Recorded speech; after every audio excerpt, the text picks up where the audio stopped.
그 말씀의 가이드를 따라서 곱씹듯이 내 삶의 말씀을 따라 순종해 가는 거, 내 생각과 내 가치와 내 통박과 세상 돌아가는 요량 따라 사는 게 아니라 이제 하나님을 주로 믿었으니 그 주님이 내 인생의 주인 됐다는 분명한 게 그냥 고백하는 거, 한 시간 예배 드릴 때 그냥 선서하듯이 이렇게 하고서 지 멋대로 살아가는, 영적 고아처럼 살아가는 이런 신앙생활을 배웠다는 자체가, 가르치는 분이 누군지는 모르지만 이런 교인들을 수십만을 만들어 놓고 이걸 만약에 목회 성공이다 그러면, 목회는 성공했지 모르지만 나중에 주님 만날 일은 거의 없을 겁니다. 그런 말을 한 적이 없으니까. 둘 중에 하나입니다, 여러분. 말세가 혼돈하는 때입니다. 말세는 고통하는 때입니다. 그냥 영적인 생활을 하도록 그냥 두지 않아요. 그렇지 않아도 본성적으로 아담의 저주를 받아서 하나님을 마음에 두기 싫어하고 진리를 싫어하는 존재적인 이 질병을 안고 태어난, 우리의 영의 질병을 가지고 태어난 죄인이었던 우리가 본성이 원하지 않는데 본성을 거스려서 진리에 순종하며 살아계신 하나님 앞에 내 주권을 드리고 사는 걸, 이걸 신앙생활이라고 해요. 동의하시면 아멘. 예수님 정말 여러분의 주님이십니까? 네. 예수님은 정말 여러분의 왕이십니까? 아멘. 그리고 여러분은 네 마음은 네 보물 있는 곳에 있다. 주님이 마태복음 6장 21절 이하에 이렇게 말씀했는데, 내 마음이 지금 어디가 있느냐? 돈을 사랑하는 사람은 돈에 가 있어요. 인간 사람한테 가 있는 사람, 사람 사랑하는 사람은 사람한테 가 있어요. 오직 명예, 세속적인 이런 거를 사랑하면, 이 세상을 사랑하면, 요한일서 2장 15절 이하에 이 세상이나 세상을 사랑하지 말라. 세상을 사랑하면 아버지 하나님에 대한 사랑이 없다. 세상을 사랑하면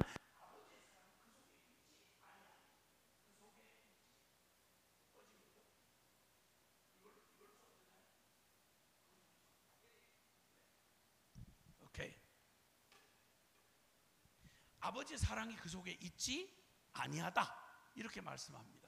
그러니까 이 세상으로부터 온 것은 안목의 정욕, 육신의 정욕, 이생의 사랑이니 다 아버지를 그었던 게 아니고 세상으로부터 온 것이며, 두 대상을 동시에 사랑 못합니다. 빛과 어둠을 동시에 사랑 못해요. 하나님과 세상을 동시에 사랑 못해요. 그런데 우리는 스스로 자위하며 살아요. 난 세상도 사랑해요, 근데 하나님도 사랑해요. 이런 말은 스스로 속이는 거지 있을 수가 없습니다. 네, 감사합니다. 예, 이렇게. 오케이. 네. 제가 소리를 너무 크게 해서 약이 빨리 다른가 봐요. 하여튼 어쨌든 둘 중에 하나인데, 분명한 건 내가 믿는 쪽에 있는 사람인지 아니면 안 믿고 그냥 내대로 그냥 살아가는 사람인지는 굳이 연구하지 않아도 말씀 앞에 딱 서면, 여러분 이거 속이는 일에 위로라고 생각하지 마세요. 정확하게 속이는 거예요. 너희는 오늘 여호수아 24장에 13, 14에 있는 말씀처럼 너는 오늘날 너희 섬길 자를 택하라. 선택하라. 여러분 우리는 세상이든 하나님이든 선택하셔야 돼요. 믿음이든지 아니면 내 통박으로 살든지 선택하셔야 돼요. 둘 중에 어중간한 경계는 있을 수가 없어요. 그건 스스로 속이는 거예요. 하나님을 모독하는 거예요. 그러면 이제 우리의 결론이 나고 나면 우리는 내 힘으로 영에 속한 삶을, 하나님 따라가는 삶을 살 수 없다는 걸 깨닫게 되면 심령이 가난해지지 않을 수가 없어요. 애통하지 않을 수가 없는 거예요. 그러니까 팔복장의 심령이, 천국의 심령이 그냥 되는 게 아니고요, 말씀을 그냥 말씀 따로, 그리고 삶 따로, 신학 따로, 신앙 따로, 예배당에서 하는 모습 따로, 가정에서 모습 따로. 이건 완벽하게 외식이에요. 하나님이 가장 싫어하시는 거예요. 그럼 얼른 내 영혼에 부도난 사실을 깨닫고 주님 앞에 무릎 꿇고, 주여 저를 속이고 사는 것도 한두 번이지 하나님 속이며 나를 속이며 이렇게 살 수는 없습니다. 하나님 저를 불쌍히 여겨주세요. 어떻게 해야 믿음으로 살 수 있습니까? 어떻게 하면 진리를 결론으로 삼아서 어떻게 하면 그 진리를 순종하는 삶을 살 수 있습니까? 이래야 되는 거예요. 막 형편 따라 막 얼굴 바꾸고 막 이러는 건 정치인들이나 하는 일이고, 여러분이 정치인이세요? 형편 따라서 애국 하면서 형편 따라서 그냥 이리 붙었다 저리 붙었다. 표 하나 받아야 국회의원 되니까 표 받는 것 때문에 처음에는 이런 말 했다가 나중에는 말 바꾸고, 이런 역사에 내도록 속아온 게 정치인들 아니에요? 그게 어쩌면 정치의 속성일 수도 있고. 여러분 정치인입니까? 하나님 앞에 정치하시려고 하는 거예요? 스스로 속이지 말아야 됩니다. 저도 40년이 넘도록 좋은 말 많이 하고 다녔죠. 그냥 강삼내 하고 이 짓 하다가 무슨 꼴 당하겠어요? 하나님이 너한테 그런 말 하라고 하더냐? 성경에 그 말이 있더냐? 그 교인들이 그걸 안 좋아하고 잘 안 듣는 것 같고. 누가 그 걱정을 너 보고 하라고 그랬니? 네가 좋은 놈 맞냐? 이 천하의 벼락을 맞을 일이 이보다 더 두려운 일이 없어요. 성경에도 말해요. 어리석은 여자들처럼 귀가 가려워서 자기 사욕을 쫓을 스승을 계속 찾고 다니니까 오늘날 기독교계에 별의별 잡스러운 잡다구니들이 많이 주의 종이니 뭐 신학 박사니 뭘 해가니 하면서 별소리 다 하고 돌아다니는 것들이 하도 많고요. 지금 웬만큼 좀 열심히 했던 걸 다 솎아서 통일교가 데려가고 저 신천지가 데려가고 구천지가 데려가고 뭐 사방 이만희가 데려가고 삼만희가 데려가고 막 그냥 사방. 그래서 요즘에는 좀 모욕적인 얘기긴 한데요, 이단들이요 저 교회에 이게 남아있는 교인들 데려오지 말라고 그런대요 이제는. 왜냐하면 자기들이 오염될까 봐. 좀 믿는 것도 아니고 안 믿는 거 아닌 사람들이 다 폼잡고 앉아가지고 이러고 교회에서 그냥 자리 차고 있는 저 사람들 오면 우리 이단은 열정이 그 다인데 저 사람들 오면 큰일 난다, 우리 망한다, 더는 데려오지 말아라. 데려올 사람 어느 정도 속가서 다 데려왔으니까 지금까지 이단에 안 넘어오고 남아있는 사람들은 데려오지도 말아라. 절대 절대 기도 안 하는 장로, 또 그냥 죽은 것처럼 살아가는 권사, 그냥 세속적으로 얼굴이나 꾸미고 돌아다니고 이런 것들은 절대 데려오지 말아라. 이렇게 지령이 내렸대요. 그러니까 이단한테도 버림받은 사람들이 예배당 안에 많다는 얘기. 이거 진짜 농담도 이런 쯤 되면 이건 진짜 이건 모욕적인 거잖아요. 있을 수 없는 얘기예요. 그래서 이제 이런 건 끝을 내야 돼요. 불안한 인생 끝내고 확신 없는 신앙 끝을 내야 합니다. 아멘을 크게 주세요. 아멘, 아멘, 아멘. 진리가 결론이 된 삶을 사셔야 합니다. 제 말이 아니고요. 베드로전서 1장 24절 25절에 보면 사람은 풀과 같고 그 영광은 풀의 꽃과 같아서 풀은 마르고 꽃은 시드나 주의 말씀은 세세토록 있도다 하였으니 너에게 전한 복음이 바로 이 영원한 하나님의 말씀이라. 할렐루야. 영원한 진리의 말씀, 이 복음이 결론이 되고 이 복음의 운명을 건 진짜 생명 건 이런 참된 신앙인들이 우리 교회 안에서 이제는 지금까지 그만큼 졸고 자빠져 있었으면 됐습니다. 그만큼 놀고 제꼈으면 충분합니다. 이제 더 하다가는 진짜 벼락 맞는 날 옵니다. 주님이 당장 오늘 밤이라도 너네가 오늘 밤 내 숨을 거두리니 네가 뭐 하는 건 네 것이 되겠니? 하고 물으시는 날, 여러분 이런 날이 오늘 아닐 거라고 누가 장담하시겠어요? 주님 앞에 분명히 말합니다. 사람 다 해봐야, 인간 쥐어 짜봐야 인간 죄인 놈에게서 나오는 거 다 그거예요. 인간에게서 나올 거 뻔해요. 주님 얘기하잖아요. 사람은 풀과 같고 그가 최고의 전성기를 누린다 해도 꽃과 같다. 풀은 마르고 꽃은 반드시 시든다. 시대가 가면요, 온 세계를 다 뒤집어 놓았던 저 알렉산더, 헬라의 알렉산더 대제부터 시작해서 여러분 저 나폴레옹, 그리고 징기스칸, 거기다 또 스타린이, 모택동이, 저 똥오줌 싸던 천황놈, 이거 전부 김일성이, 김정은이 천하의 두려움 없이 세상에 하나님 신인 것처럼 이 잡짓을 하던 것들 다 똥 싸고 오줌 싸고 쥐어짜 그냥 숨 거두고 죽어 구더기 밥이 됐습니다. 여러분, 천하의 어떤 인간이 감히 겁대가리 없이 하나님 앞에 어디 주접을 떨면서 지가 알면 뭘 알며 지가 뭘 바꿀 수 있단 말입니까? 두려운 줄 알아야 합니다. 성경이 분명히 말합니다. 코로 호흡하는 그 코의 이 호흡이 끊어지면 끝이 나는 인생을 절대 의지하지 말라고요. 제 말이 아니고 성경이 얘기했다고요. 아멘? 그 얘기했다고요. 그리고 주님께서 또 우리에게 말씀하십니다. 우리가 정말 확신 없이 흔들리는 우리의 삶에 요한일서 세상에 지금 미쳐가지고 온통 마음을 뺏겨 있는 우리에게 이 세상 그 화려해 보이는 이 굉장해 보이는 이 세상 이 세상도 그 정욕도 지나가되 하나님의 뜻을 행하는 이는 영원히 거하느니라.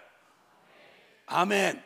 우리가 어디에 서야 할지를 이젠 고민하고 무슨 막 뭐가 뜨거워지기를 기다리는 게 아니라 진리를 결론 삼아서 얼른 발 빼고 망할 성에서 얼른 방을 빼고 이제는 주님의 영원한 진리의 터로 우리의 삶을 옮기셔야 합니다. 할렐루야. 아멘 아멘 아멘. 자, 그러면 지금을 주님께서 이 시대를 위기라고 진단하십니다. 위기의 시대라고 진단하고 계시는데 디모데후서 3장 1절에서 5절까지를 보면 이렇게 말씀합니다. 디모데후서 3장 1절에서 5절을 보면 거기에 이렇게 말합니다. 너는 이것을 알라. 말세에 고통하는 때가 이르러 사람들이 자기를 사랑하며 돈을 사랑하며 자랑하며 교만하며 비방하며 부모를 거역하며 감사하지 아니하며 거룩하지 아니하며 무정하며 원통함을 풀지 아니하며 모함하며 절제하지 못하며 싸나우며 선한 것을 좋아하지 아니하며 배신하며 조급하며 자만하며 쾌락 사랑하기를, 잘 들어보십시오, 쾌락 사랑하기를 하나님 사랑하는 것보다 더하고. 이게 말세에 고통하는 때의 특징입니다. 이거 2000년 전에 기록한 건데 오늘날 리포트하는 것 같아요. 그렇죠? 오늘날 이 역사의 이 고통하는 이 말세의 징조는요, 지독한 인간 중심 그리고 개인주의가 극에 달합니다. 부모 자식도 함께 안 삽니다. 부모만 해도 자식 버립니다. 여러분, 한국에 낙태 금지법이 존재하고 있던 때에도 부모의 결정에 의해서 남의 자식도 아니고 내 뱃속에 잉태한 아이를 낙태시키는 낙태 숫자가요, 생명이거든요. 똑같이 그 생명을 잔혹한 방법으로, 인간 살인 중에 가장 엽기적 살인이 뱃속에서 태아를 끊어서 다리, 팔, 머리 끊어가지고 낙태시킬 때 그 낙태가, 여러분, 미국 학원에 직접적으로 그 낙태법에 관한 논쟁이 벌어질 때요, 그때 미국에서 가장 권위 있는 낙태 시술의 최고 권위 있는 의사 하나가 자기 자식이 한번 죽는 과정을 거치면서 이 사람 심중에 변화가 일어났어요. 아, 내가 생명을 가지고 무슨 짓거리를 했나. 그리고 와서 정직하게 그 모든 방송, 전국에 방송되는 미국의 방송에서 하원 청문회 나와가지고 그 사람이 증언을 하는데요, 그 의사가 자기 양심을 늘무하면서 아이 뱃속에 있는 아이는 아직은 완성이 안 됐기 때문에 사람이라고 볼 수 없다. 물어봅시다. 여러분은 몇 주부터 여러분 자신이 되셨나요? 12주 지난 뒤부터 여러분입니까? 착상될 때부터잖아요, 그죠? 근데 이 악독한 인간들이, 이 똑똑한 21세기의 인간놈들이 하는 짓이 뭐냐면, 저는 태어났으니까 지가 지 정욕으로 저질러서 씨를 받아서 거기 애가 자라고 있는 내 자식이에요. 남의 자식도 아니고. 뱃속에서 그 아이를 끄집어내는 시연을 하는데요, 의사가 양심 아무리 속일래도 할 수가 없대요. 왜냐하면 여자의 자궁 속에 아이의 파편이 남아있으면 치명적이래요. 그래서 확인해야 된답니다. 이렇게 새 부리처럼 생긴 찌개가, 돌기가 있는 찌개를 무섭게 생겼어요. 꽉 물으면 빠져나올 수가 없어요. 이걸 가지고 자궁 속에다 넣어서 팔다리를 끊어내야 되는 거예요. 그걸 나중에 조각을 맞춰봐야 된답니다. 왜냐하면 안 나온 게 있을지 모르니까. 그리고 양심을 속이는 거예요. 어쩔 수 없었다고, 찝찝했다고. 산모의 인권을 얘기해야 된다고. 인권 좋아하시고 있네. 그럼 너 같은 인간을, 좀 부담스러운 인간, 너 여기서 좀 정리해 줄까? 이 사악한, 짐승보다 더 악한, 근데 전 국민이 해당 안 되는 사람이 없잖아요. 법을 만드는 국회의원부터 법관부터 경찰관, 심지어는 성직자까지, 생명하는 교회 안에서도 다 이 말은 절대 못하죠. 왜? 교인들이 싫어하니까. 성경이 뭐라고 한지 아세요? 이런 자를, 이 악독한 지금 그 낙태법마저, 아니 낙태법 지키지도 않다가 지금 낙태법을 거대 정당들이 모여가지고 기껏 배워 처먹은 의원들이 하는 짓거리가 낙태법 없애가지고 양심 찝찝한 거 없애자는 거예요. 낙태 금지법이 존재할 때도 낙태 안 줄어들었어요. 한국에서만 제 부모의 결정에 의해서 자궁 속에서 그냥 뜯어내는 그러한 그 낙태하는 숫자가 약, 숫자를 계산할 수 없잖아요. 최소 수십만에서 100만까지 쳤어요. 근데 그건 법이 있어도 안 지키는데 그 법을 왜 굳이 없애려고 할까요? 완전히 무력화시켰거든요 지금. 왜 그럴까요? 찝찝하거든요. 양심에 찝찝하거든요. 왜 똑같은 아이인데 내가 선택해서 낳은 아이는 그렇게 물고 빨고 난리를 치면서, 똑같은 아이인데 내가 원치 않는데 임신했다, 그러니까 죽여도 된다. 이걸 당신에게 한번 적용해 보라고. 똑똑한 의원 나리, 대법원 판사 나리, 그 고매하신 성직자 나리. 여러분, 이렇게 우리를 속이며 살아가는, 하나님이 우리한테 속겠어요? 85억 인구가 다 동의했으니까 나도 어쩔 수 없다 야, 이런 하나님이 있어요? 불가능해요 여러분. 불가능해요. 반드시 심판이 임한다고요. 반드시 심판이 있다고요. 이 심판 어떻게 할 겁니까? 에이 난 몰라요, 생각 안 해요. 여러분이 생각 안 한다고 하나님 없어집니까?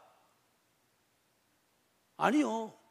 오늘 밤이라도 우리의 이 불경건한 우리 코에 숨 한번 걷어가시면 그만이에요. 사람 그렇게 우리가 막 배짱 부리고 그럴 수가 없는 거예요. 이때를 주님은 이 위기의 시대를 얘기하시면서 이렇게 말합니다. 일반적으로 볼 때 이 위기의 시대는 다른 것 없이 죄된 본성이, 이 죄된 본성, 우리 아담의 저주를 받고 죄인으로 태어난 우리의 죄된 본성이 아주 극단의 정욕으로 치닫습니다. 지금 전 세계가요, 오해하시지 말 것은, 조금만, 저는 30년 가까이를 전 열방, 전 세계 200 몇십 개 나라를 지금 돌아가면서 중보기도하는 기도 24-365 운동을 하고 있습니다. 매일 1시간씩 전 세계 그 뉴스 매체들 공급하는 이 뉴스 매체들의 긴급 기도를 받아서 지금도 기도 24-365하고 한번 여러분 앱에서 쳐보시면 거기에 기도 24-365가 20년 동안 계속 세계의 뉴스거리들을 찾아서 기도하면서, 기도하는 우리에게 주님이 약속하셨으니까 기도하면서 세계의 흐름을 보는데, 여러분 세계에 알려진 뉴스 매체들은 여러분 그들 정치적이거나 다른 무엇에 관심 있는, 인기 있는 거나 하지 선과 악에 전혀 관심 없어요. 그런 양심 있는 매스미디어는 없어요. 미안하지만 그 기사들을 보면서 하나님 앞에 이걸 가지고 나가서 기도하는 약 15,000명 되는 사람이 매일 1시간씩 기도 24시간 365일 기도를 한다고 열방을 위한 기도 운동을 지금 20년째 해오고 있거든요. 그러니까 세계 여러분이 못 보고 있는 그런 것들을 지금 보고 있는데, 여러분 지금 저 러시아하고 우크라이나 지금 전쟁, 또 이스라엘 또 하마스하고 이란하고의 전쟁, 이 정도 알고 계시잖아요. 이 전쟁이 이것만 있는 게 아니에요. 지금 이거보다 못지않게 잔혹한 전쟁이요, 그 전쟁이 전 세계에 뉴스에 집중을 전혀 받지 못하는 전쟁들이 현재 진행되고 있는 전쟁만 약 28군데가 있어요. 비참하게 소리 없이 죽어가는 영혼들의 그 고통스러운 이 지구가 그냥 피가 마를 날이 없어요. 여러분, 먹고 살만한 나라가 아니에요. 이 땅이 조금만 인간의 인류의 양심을 갖고 생각하면 여러분 밥 먹고 뭐 어디 맛집 찾아다니고 뭐 길길대고 이렇게 살 수 있는 세상이 아니라고요. 교회에서 기도할 수 있는 마지막 희망을 가지고 있는, 이사야 62장 6절 7절에 예루살렘이여, 성도들에게 하는 말이에요. 예루살렘이여, 내가 너의 성벽 위에 파수꾼을 세우고 그들로 종일 종야에 부르짖게 하였느니라. 종일 종야 24시간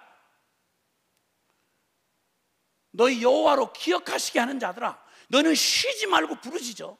나 하나님으로 여호와로 쉬지 못하시게 해달라고. 쉬지 않고 이 땅을 구원할 수 있도록 너희의 기도를 기도에다 맡겼는데, 기도해달라고 부탁을 하는데 누가 기도할까요? 여러분, 이 교회에서 만약에 열방을 위하여 기도하는 이 기도가 성경에 그렇게도 간절하게 하나님이 부탁을 하셨는데, 누가 이 하나님의 마음을 알아서 기도에, 내 기도도 못하는 판에 남의 나라 본 적도 없는 그 불쌍한 민족들 기도가 필요한 그 땅을 위해서, 여러분 150년 전 한국 이 조선 말기에 다 말아먹고 희망이 전혀 없는 이 땅에, 이 땅을 위해서 알지도 못하는 은둔의 나라를 위해서 여러분 작정하고 기도하는 무리들이 있었습니다. 그 기도가 응답되어 젊은이들의 가슴에 불을 붙여서 이 땅을 찾아오게 했고, 그리고 역사에 가장 큰 기적이 일어나서 오늘 저와 여러분이 여기에 혜택을 입고 여기 있지 않습니까? 아멘. 누가 도대체, 그래서 고린도전서 2장 16절에 누가 주의 마음을 알아서 주를 가르치겠느냐? 그러나 우리가 그리스도의 마음을 가졌느니라. 나 같은 죄인, 이 쓰레기 같은 죄인을 사랑해서 당신의 하나밖에 없는 아들을 이 땅에 사람으로 보내시고 우리의 죄를 다 뒤집어 쓰시고 내 대신 심판을 받게 하시고, 그리고 내 대신 부활의 생명이 되게 하셔서 믿기만 하면 우리를 하나님 아들, 딸 삼으셔서 그 영광의 복음을 주신 하나님 앞에, 사랑하는 우리 권사님들, 자식 키워봤잖아요. 하나님이 세상을 이처럼 사랑하사 독생자를 내어주었다. 여러분 자식 누굴 위해 내주겠어요?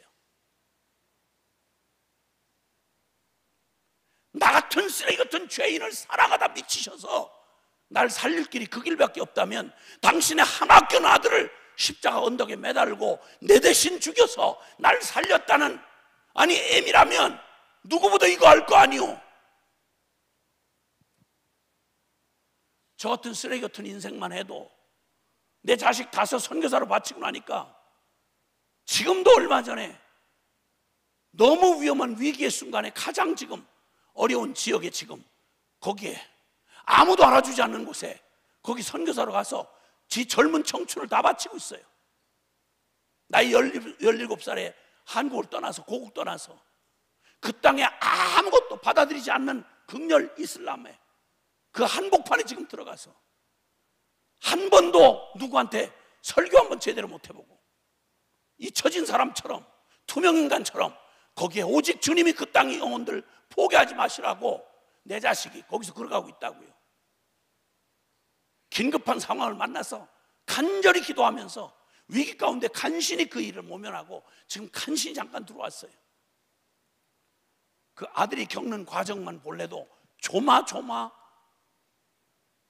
이 대가를 지불하면서 선교를 한다고 순종하는 이 마음을 누가 나밖에 모르고 살다가 나 하고 살다가 죄의 본성이 모자라서 아주 극단적인 정욕으로 가가지고 아주 저 미쳐서 이 정욕에 미쳐가지고 오늘날 무슨 뭐 젠더 이데올로기, 성평등, 여자를 남자라고 남자를 여자라고 하고 가정을 완전히 해체시키고 성욕을 완전히 인간 존재의 중심에다 둬가지고 이거 건들고 이게 무슨 기분 나쁜 말만 하면 감옥에다 처박아 놓겠다고 유엔까지 나서서 이 난리를 치는 이 미친 세상, 이거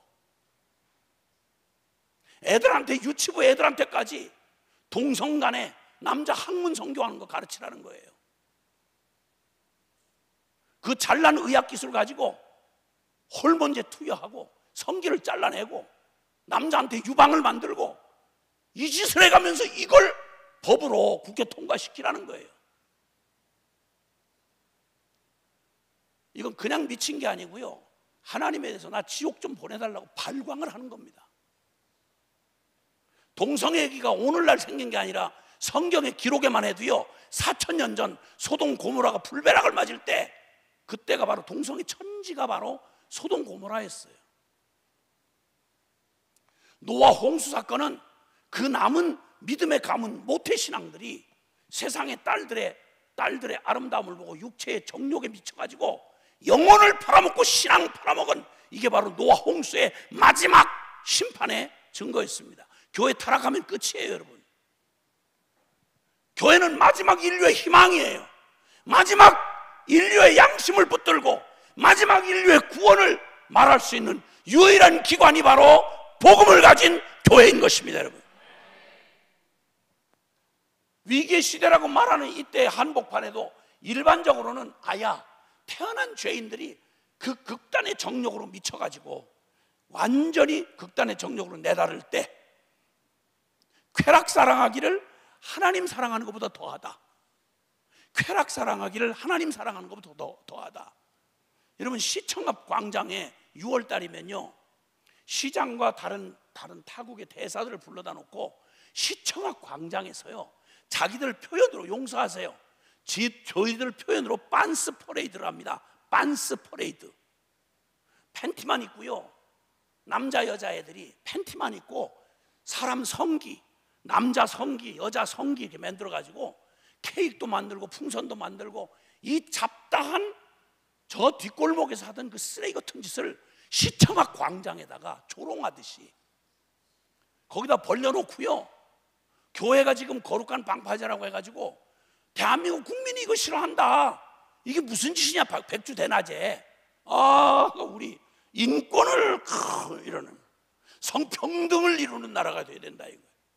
우리 애들이 그 짓 하고 있어요, 여러분. 잘 가르쳐 놓은 애들이 대학 가가지고 이 짓 하고 있다고요. 하나님의 은혜의 저 표징인 무지개를 전부 동성애 상징으로 바꿔놓고요, 이거 전부 다 앞장선 게 다 누군지 아세요? 모든 세계가 다 그러는 거 아니에요. 특히 하나님의 축복을 특별히 받았다고 하는 기독교 국가들, 선진국들이 이 짓을 해요. 독일의 가장 중심되는 루터교, 독일의 루터교 동성애 합헌 결정을 했고요, 성직자들 동성애 한다고 시커먼 남자놈 두 놈이 나와가지고 우리는 목사 부부입니다, 사내놈 둘이서 우리는 학문 선교합니다. 그리고 그런 동성애를 저가하는 분들을 축복합니다.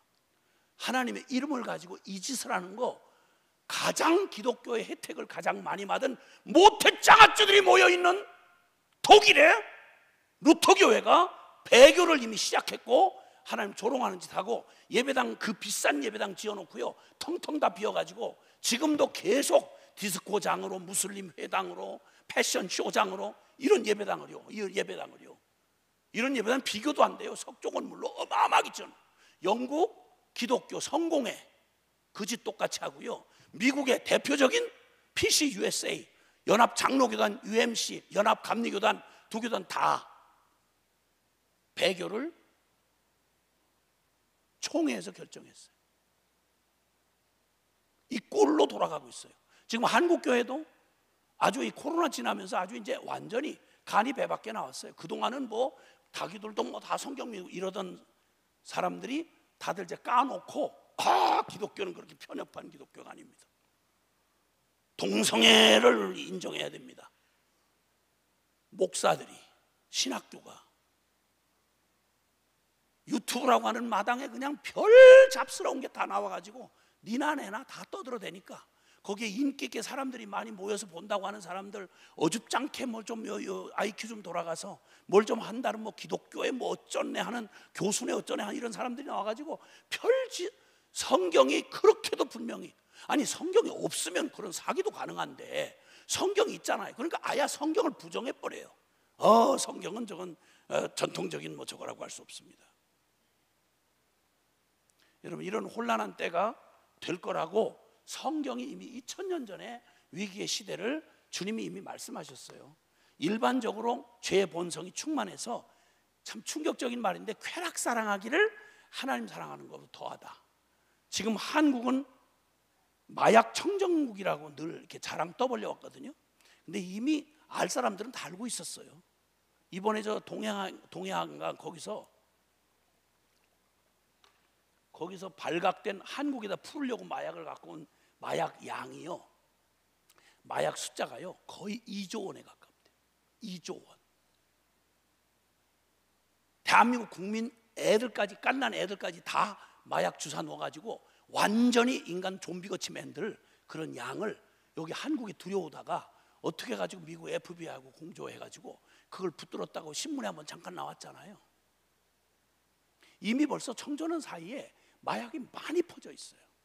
미국은 지금 애들이 자라기도 전에 완전히 사지가 뒤틀어져 가지고, 여러분 그 유튜브에 소개된 켄싱턴이라고 하는, 여러분 켄싱턴 거리, 캐나다, 저 로스앤젤, 저희 샌프란시스코 동네마다 생 좀비를 만들어 놨어요. 그 센 펜타닐이라는 마약을 주사를 해가지고요 완전히 인간이 죽어도 어떻게 그렇게 비참하게 죽겠어요?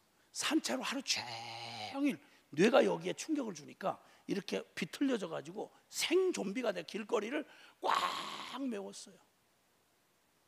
멀쩡한 백주 대낮자제 먹고 살만해지니까 이 짓을 해요.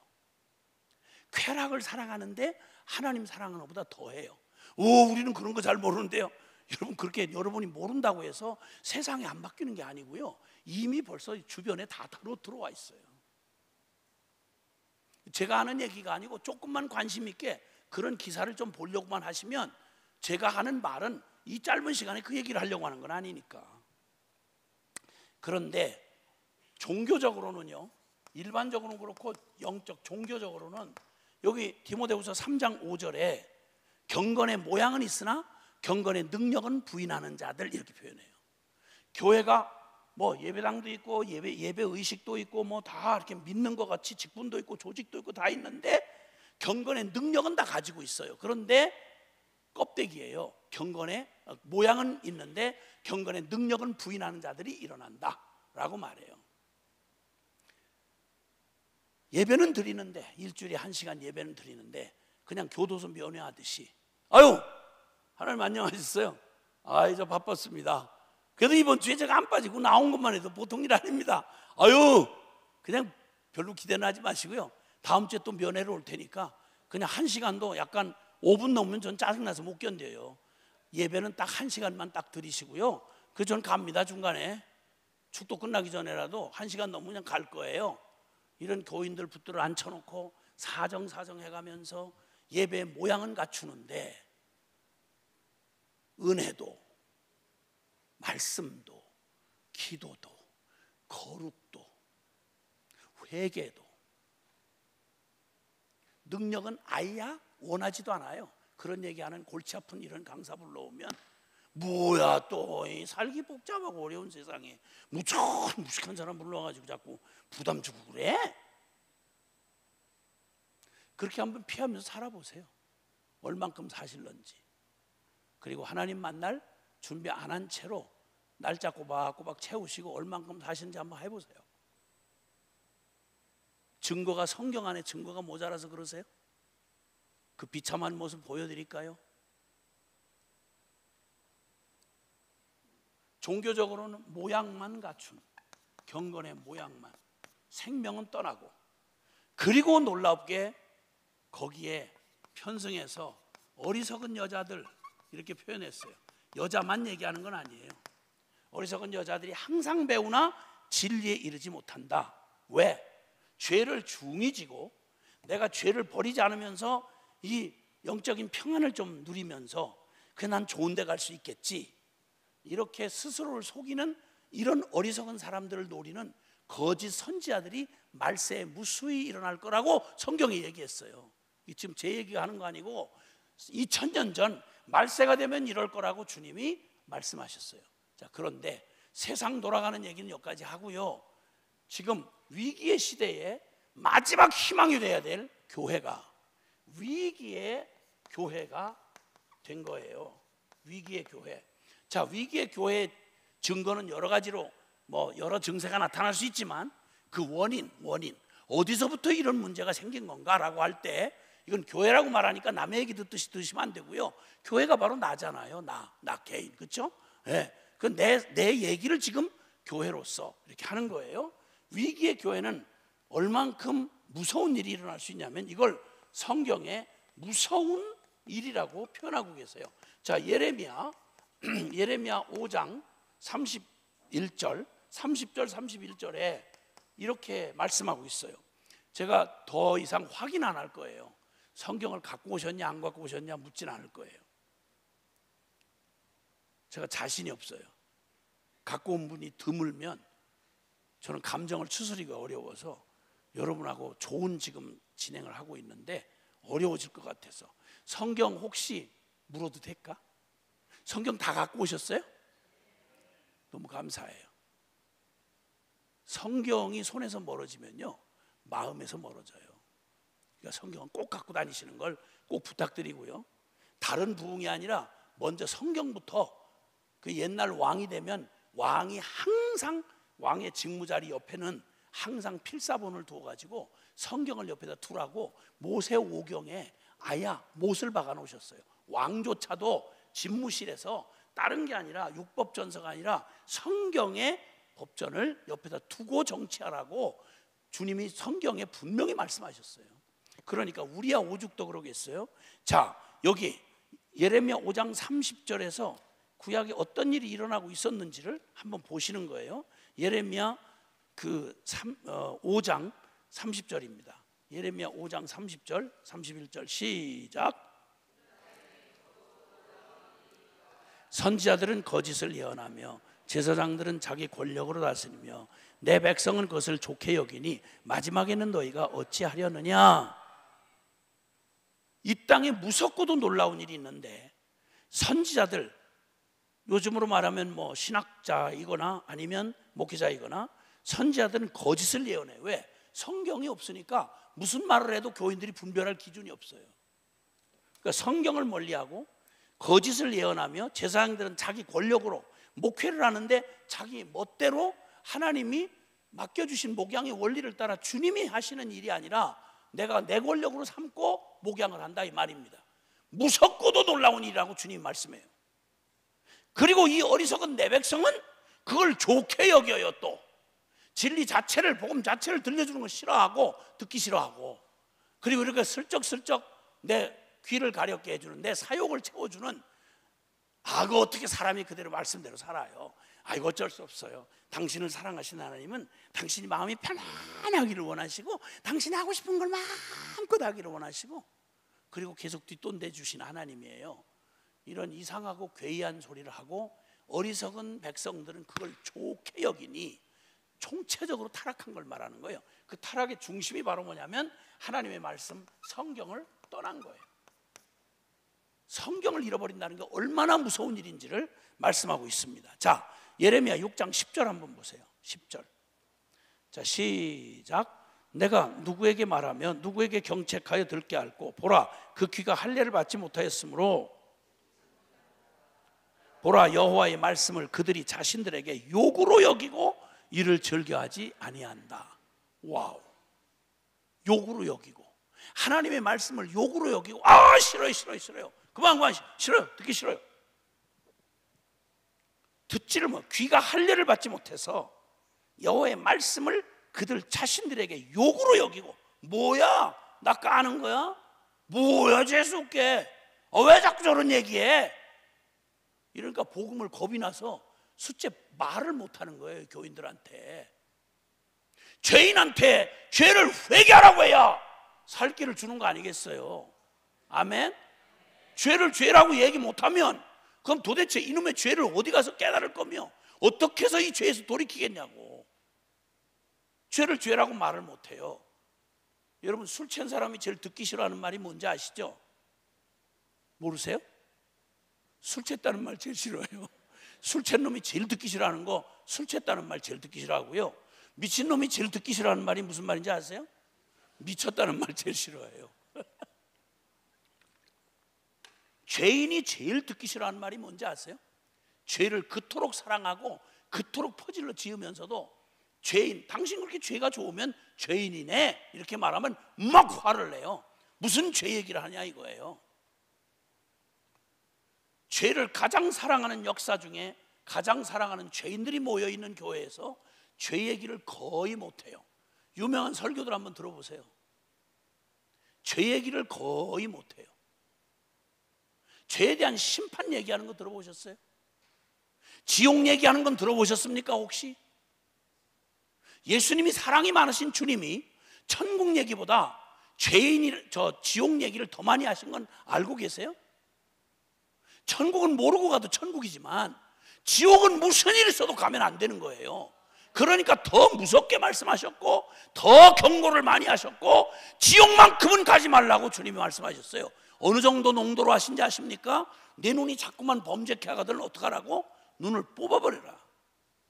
두 눈을 멀쩡히 가지고 지옥 떨어지는 것보다 눈 하나를 뽑을지라도 천국 가는 게 더 낫지 아니하냐? 네 손목이 자꾸 죄를 짓게 하거들랑 손목을 찍어버려라. 두 손 멀쩡히 가지고 지옥 가는 것보다 손목을 찍히고라도 천국 가는 게 낫지 않느냐? 이렇게 강조를 하셨어요. 이렇게 강조를 하셨다고요. 성도들을 진짜 사랑한다면 무슨 일이 있어도 성도들이 죄에 퍼질러 앉아 있도록 그렇게 그냥 두는 목회자는 성도 사랑하는 거 아니에요.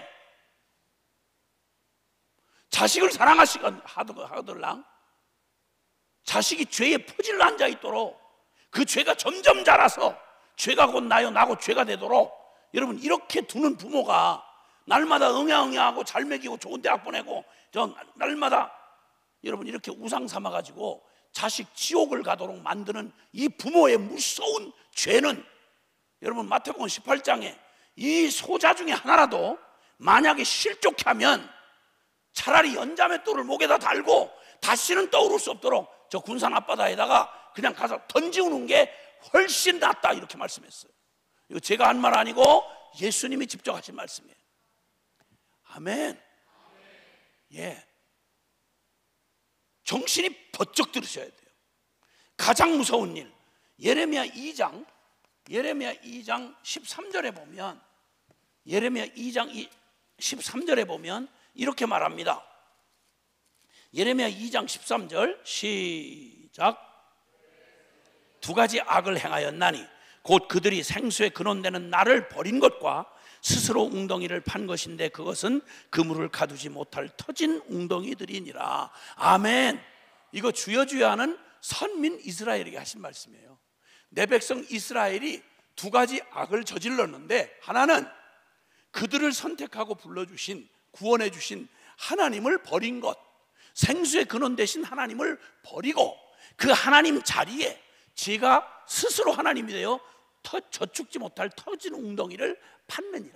이 두 가지 악이 바로 내 백성으로 하여금 치명적으로 벗어날 수 없는 악이 되도록 만들었다. 이렇게 이스라엘 전체를 주님이 선고하시는 거예요. 만약 우리 교회를 향하여 주님이 하시는 말씀 가운데 이 내 백성이 두 가지 악을 저질렀는데 첫째는 생수의 근원된 생명의 근원된 나 하나님을 버린 것과 아니 예배들 있는데요, 예배당 잘 지었는데요, 뭐 멋진 예배팀 있는데요, 우리 나도 헌금도 하는데요.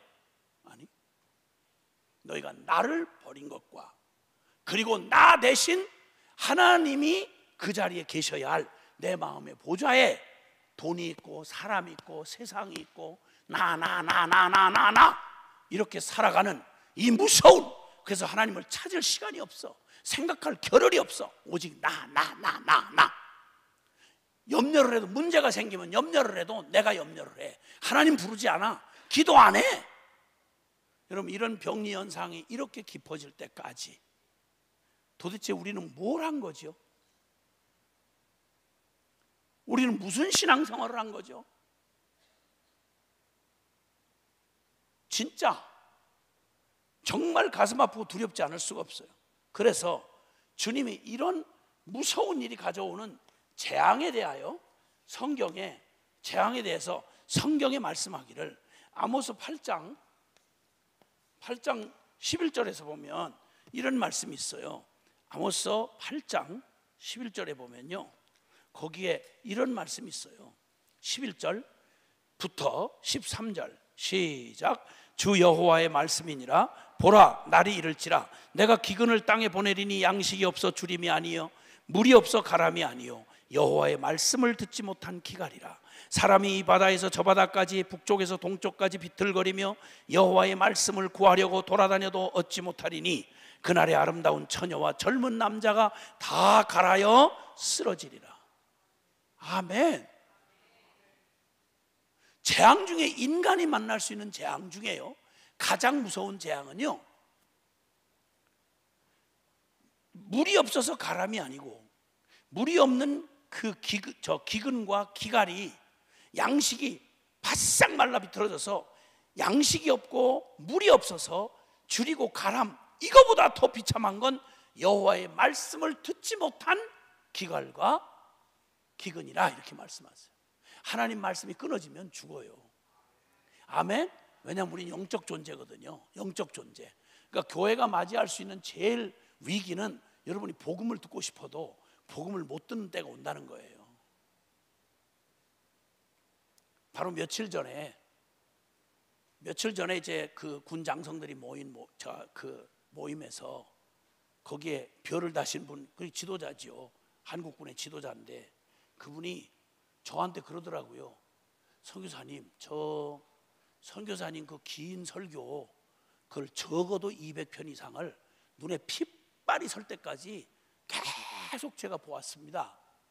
무슨 말인가 했더니 한 1년 반 가까이 죽음 같은 시간을 보낸 거예요. 그 위험과 그리고 그놈의 찬 장군이, 한국군의 지휘자가 그렇게 나약한 모습을 보여도 괜찮을까 싶을 정도로 눈물이 글썽한 채로 저 1년 반 동안 죽음 같은 시간을 보낼 때 붙들 게 없었습니다. 나중에 대강 짐작을 하고 보니까 아마 그때 어려움이 겹치는 중에 그 사랑하는 자녀를 아마도 어려운 병으로 잃는 시간이었던가 봐요. 그 1년 반을 만약에 그 복음이 없었더라면, 당신을 통해 줘서 그 복음을 붙들지 않았더라면 저는 오늘 이 땅에 있을 수가 없었습니다. 그 복음이 저를 살렸습니다. 그 고통과 암흑 같은 시간을 그 복음을 들려주는 그 복음 때문에 제가 살았습니다. 적어도 200편 이상을 눈에 핏발이 서도록 그거 보면서 마음에 흔들리고 투절을 받고 고통스러워 이길 수 없을 때 그 말씀, 그 복음 붙들고 그것 때문에 제가 복음 때문에 살았습니다. 이 복음 우리 장병들에게 들려주십시오. 살아보시면 알아요. 다른 건요, 몸뚱이로 겪을 수 있는 건 다 해봐야 몸뚱이 숨 끊어지면 끝나요. 근데 우리의 영혼은요, 살아계신 우리 하나님과 그분의 진리의 말씀 아니면 못 살아요. 여러분 그런 존재로 지음받은 거예요. 그냥 육체로 살아가는 자가 아니에요. 여러분, 우리를 하나님이 얼마나 고귀하게 지어놓으셨냐면, 하나님 아니면, 그분의 진리가 아니면 절대 만족도 위로도 받을 수 없는, 여러분이 몰라도 상관없어요. 다른 무엇으로 한번 채워보라고요. 안 채워져요. 여러분, 그러나 천하의 어떤 어려움 중에도요, 내 의지가 바닥이 나고 서 있을 힘이 없을 때, 숨도 제대로 쉴 수 없는 것 같을 때, 여러분 우리의 영혼을 주님께서 터치해 주시면 우리 벌떡 일어날 수 있어요. 우리가 영혼의 존재거든요.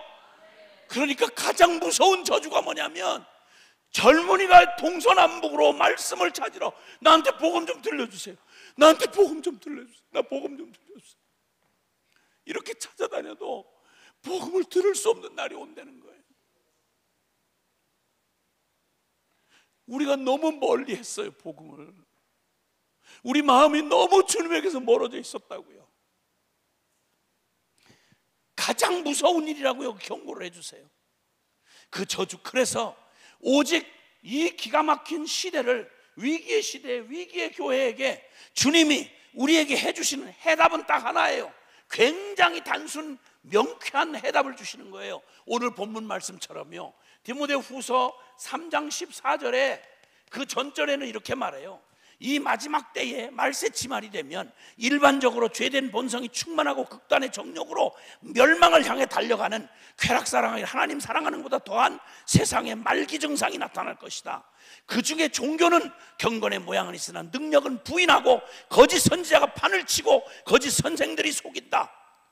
어리석은 교회는 어리석은 여자처럼 욕망을, 죄를 중히 지고 많이 배운다고 하지만 진리에는 이르지 못한 채 여러 욕심에 이끌려 멸망으로 간다.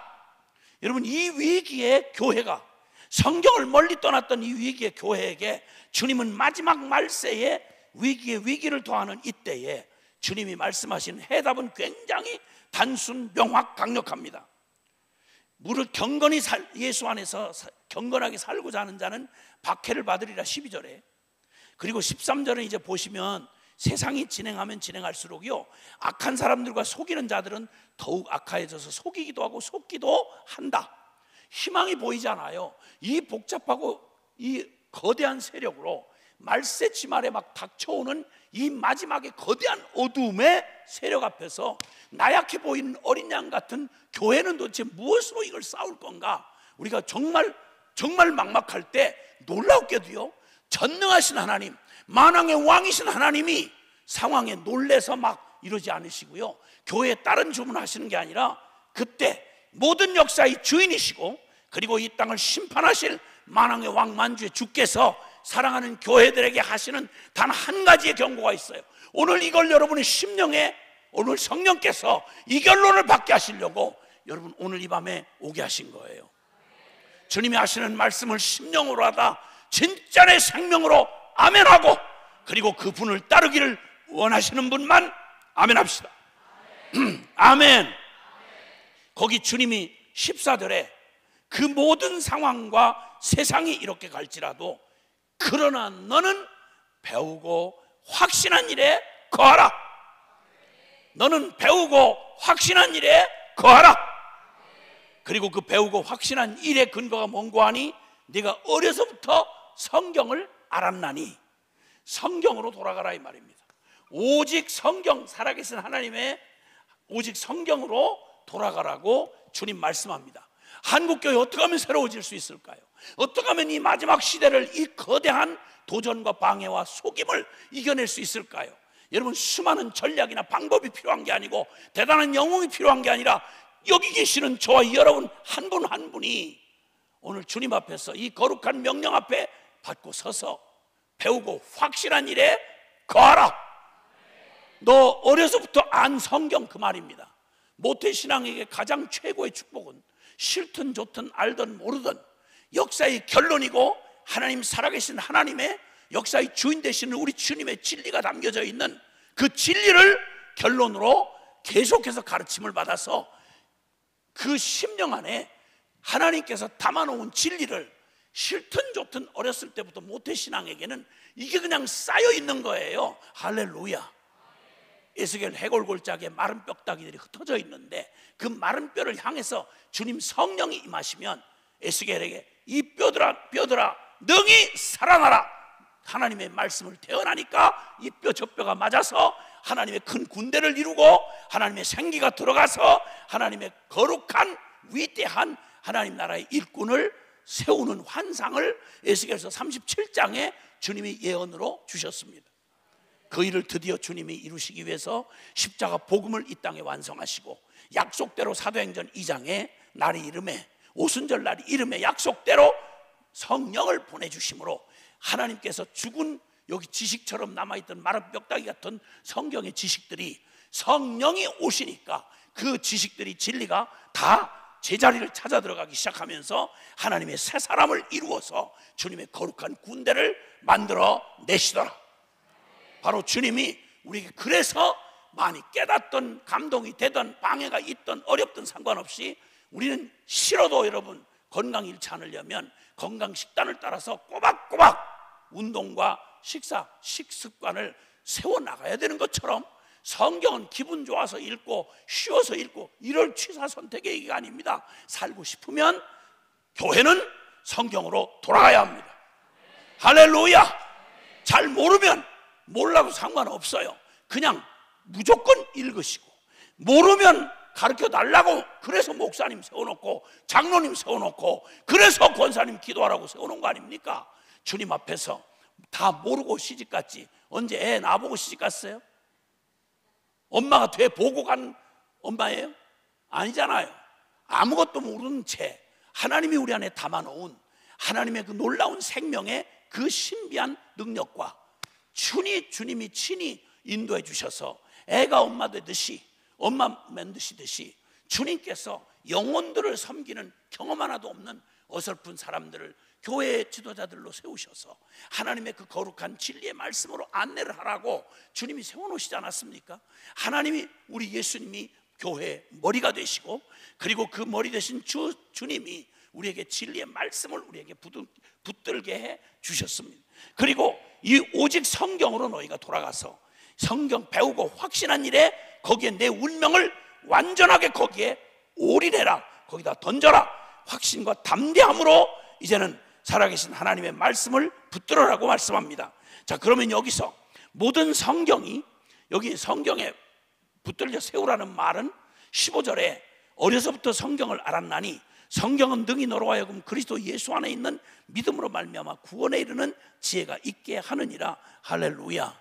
성경을 대하면, 성경을 살아계신 하나님의 말씀이요 진리의 결론으로 삼고 대입하면, 성경에서 제일 먼저 일어나야 되는 일이 뭐냐면, 여러분이 하나님 없이 세워져 있던 나라고 나하고 살아왔던 나의 죄된 실상을 말씀 부딪히는, 읽는 순간 성경에 있는 죄가 전부 내 죄로 드러나기 시작합니다.